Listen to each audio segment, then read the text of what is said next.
Hello everyone and welcome to Game 8 of the Women's World Chess Championship match between the challenger Zhongyi and the champion Wenjun. It's not going well for the challenger. She's now on a 3-game losing streak, which means that, well, we're already in Game 8. She has to win 3 in a row just to equalize the match, which is not an easy thing to do, as there are 12 games that the match consists of. So she has to start winning. She has the white pieces, and already on move 1 you will see that she means business. So far we've had Zhongyi playing pawn to c4. She went for the English every game that they've played, whereas Wenjun went for pawn to e4, and Zhongyi played the Sicilian. So that's the only thing we've seen so far. But now in game 8 we have pawn to e4 by the challenger, and this means that she means business. She wants to play for a win, as that's all that she can do now. She has to start winning games, otherwise she can, it's game over for her. And she was the world champion. Wenjun took the title away from her in 2018, so she would, of course, very much like to return the favor.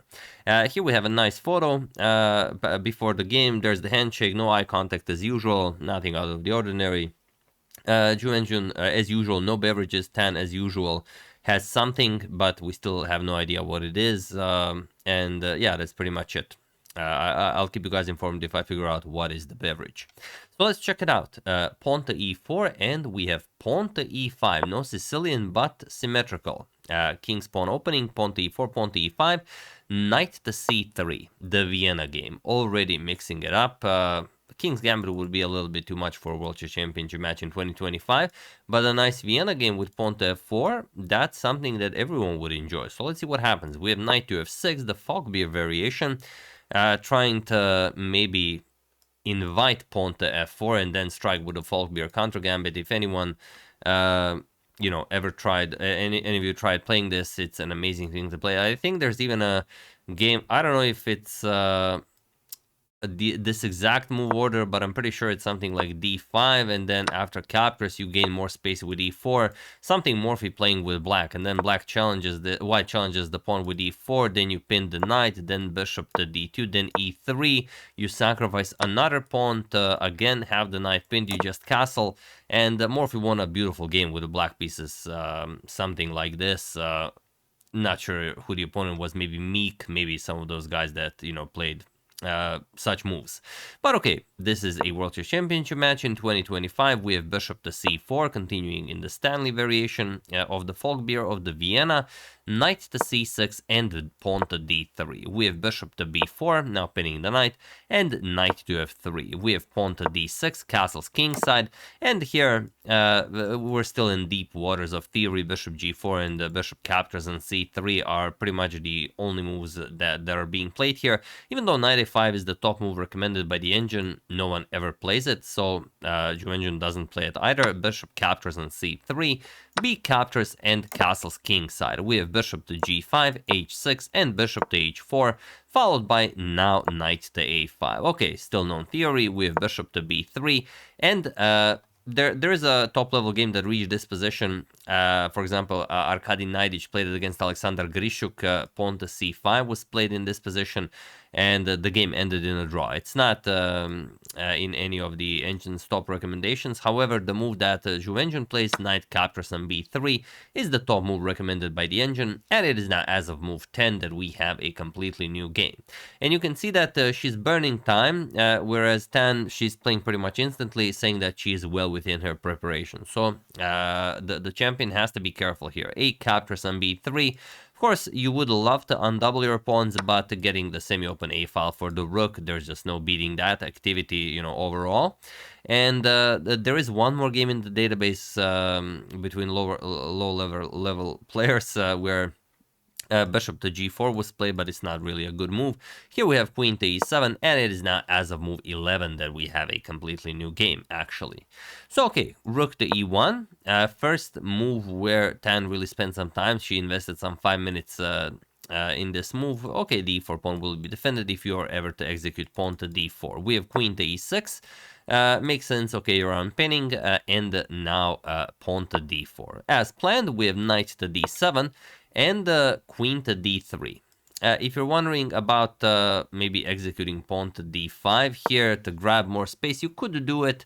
Then maybe queen g6 and after pawn to b4, stopping knight to c5. Black can even strike with f5. And this is, in a World Chess Championship match with black from a Vienna game, this is a dream position for black. So after knight d7, queen to d3, and pawn to a6. Okay, we have rook a to d1, nicely centralizing the rooks, rook to e8, and the bishop to g3. We have pawn to b5 and knight to d2. It's interesting that, you've done all this, you bring the bishop back to g3, clear up the h4 square, that you don't go for knight h4, knight to f5. It seems like a very, very natural thing to do. And but yeah, seems like it's a matter of a choice. Both knight h4 and knight to d2 are the two top engine recommendations. So she decides to go for the queen side play, knight to d2 and knight to f6 by the world champion. We have pawn to b4, stopping pawn to c5, also controlling a5. And while you would like to execute a5, that would weaken the b5 pawn. So here we have knight to h5, knight to b3, and now queen to g6. We have d captures on e5, knight captures on g3, h captures, and rook captures on e5. And you can see that Wenjun equalized on time. She's even better on time, 34 minutes to Zhongyi's 31. We have knight to a5, so she completely eliminates any play Wenjun might have on the queen side, and she's enjoying a very, very nice position, fighting against this bad bishop. The bishop doesn't really have anywhere to go. It cannot go to b7, can't go f5. If g4, you can even maybe challenge it with f3, so not a lot of squares for that bishop. And if you go bishop to e6, which seems like a perfectly reasonable move, I mean, why wouldn't you develop it? Maybe you can come to c4 later on. Knight c6 just wins the game. So you have to be very, very careful about that. The rook is hanging, and not much to be done about this. You might play something like bishop to c4 to attack the queen, but all of a sudden there's knight captures on e5 because the black queen is hanging as well, and this, of course, would leave black without any material to fight. And not only that, with knight attacking the rook, you're also threatening knight to e7 check to pick up the queen. So this would be terrible. So after this knight a5, we have bishop to d7. It's more important to control the c6 square, and rook to e3. We have rook a to e8 and rook d to e1. So Wenjun had to calculate her way out of all of this mess, but she seems to have a full grab on the position now, and pawn to f5. And the trick is how to deal with this pawn to f5 move. The way to play it is the way you're taught not to play chess, by releasing the tension, by not doing what your opponent wants. But here it's actually might not be the only thing to do, but it is the best thing to do. Here, for example, bishop captures on f5, you'll play queen d2, and after queen g5, pinning the rook, you play f4. Rook captures, trying to give up the queen for another rook. Of course, you're not going to allow that. And after the queen moves, something like knight to c6, we have king to f8. Otherwise, knight to e7 check would fork the king and the queen, and you would have to give up the rook. So maybe king f8. Now knight to d4, you attack the bishop. You also defend the pawn on c2. That is the way to play this. But in the game, queen to d4 was played, and let's see what happens. Rook captures on e4. Okay, obviously have to react to that. Rook captures on e4. We have rook captures on e4, rook captures, and f captures. And now pawn to c4. It seems like the challenger is doing good work here, weakening the queenside pawns, but she missed one very important idea, and that, I'm sure you guys see it, as I'm pretty sure I'm going to put it on the thumbnail, and that is pawn to e3. Opening up the path towards the c2 pawn, and you cannot allow e captures on f2. That would mess up white's king's defenses a bit too much. So queen captures on e3. It's the only move that it doesn't lose on the spot. Queen captures on c2, and now you have to play it, well, engine perfect if you are to survive this game. C captures on b5 is the only move. In the game, queen to a7 was played. And now there is a huge problem, It's winning, but only if you find this particular idea. Have at it, while I give you a couple of seconds.